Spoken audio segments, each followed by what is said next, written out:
ഈശോമിശിഹായ്ക്ക് സ്തുതിയായിരിക്കട്ടെ.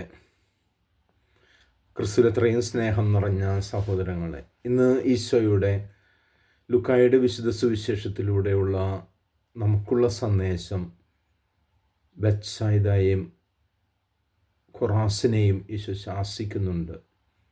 ചാക്കൊടുത്ത് ചാരം പൂശി അനുദപിക്കുക എന്നുള്ളത്. നമുക്കറിയാം, ഈശോ ഉദാഹരണം നൽകുന്നുണ്ട്. ഒരു പഴങ്കഥയല്ല. നിനീവെ നിവാസികൾക്ക് യോന പ്രവാചകൻ നൽകിയ ആ ഒരു സന്ദേശം.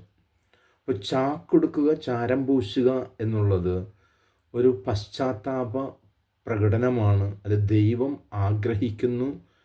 വ്യക്തി എന്ന നിലയിൽ തന്നിൽ നിന്ന് ദൈവം ആഗ്രഹിക്കുന്നു എന്നുള്ളതിനാലാണ് അപ്രകാരം നിർവഹിച്ചിരുന്നത്. അപ്പോൾ ഈശോ സ്വന്തം ശരീരത്തിൽ ചമ്മട്ടി അടിയേൽപ്പിക്കാനോ മുള്ളടഞ്ഞാണം കൊണ്ട് അടിയേൽപ്പിക്കാനോ വേറെ എന്തെങ്കിലും കൂടുതൽ ക്രൂരകരമായിട്ടുള്ള കാര്യങ്ങൾ ചെയ്യാനോ ഈശോ ആഗ്രഹിക്കുന്നില്ല, അല്ലെങ്കിൽ ആവശ്യപ്പെടുന്നില്ല. മറിച്ച് ചാക്കൊടുത്ത് ചാരം പൂശുക എന്നുള്ള ആ കാര്യം ഈശോ ഓർമ്മിപ്പിക്കുന്നതിൻ്റെ കാരണം, എൻ്റെ പാപങ്ങൾക്ക് പരിഹാരം ചെയ്യാൻ ഞാൻ തയ്യാറാകുന്നു.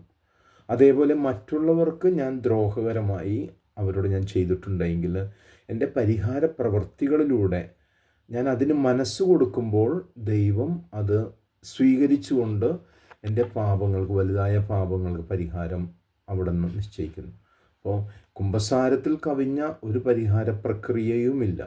പക്ഷെ കുമ്പസാരം തൊട്ടടുത്ത നിമിഷത്തിൽ നമുക്ക് നിർവഹിക്കാൻ സാധിക്കുന്നില്ല എങ്കിൽ പോലും അടുത്ത നിമിഷത്തിൽ നമ്മൾ കുമ്പസാരിച്ച് വിശുദ്ധ കുർബാന സ്വീകരിക്കുന്നതിലേക്ക് നമ്മൾ കൂടുതൽ ശ്രദ്ധ വയ്ക്കണം.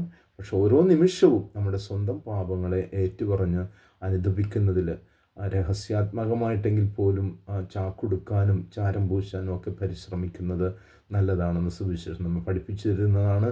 ദൈവം നമ്മളെ അനുഗ്രഹിക്കട്ടെ. ആമേൻ.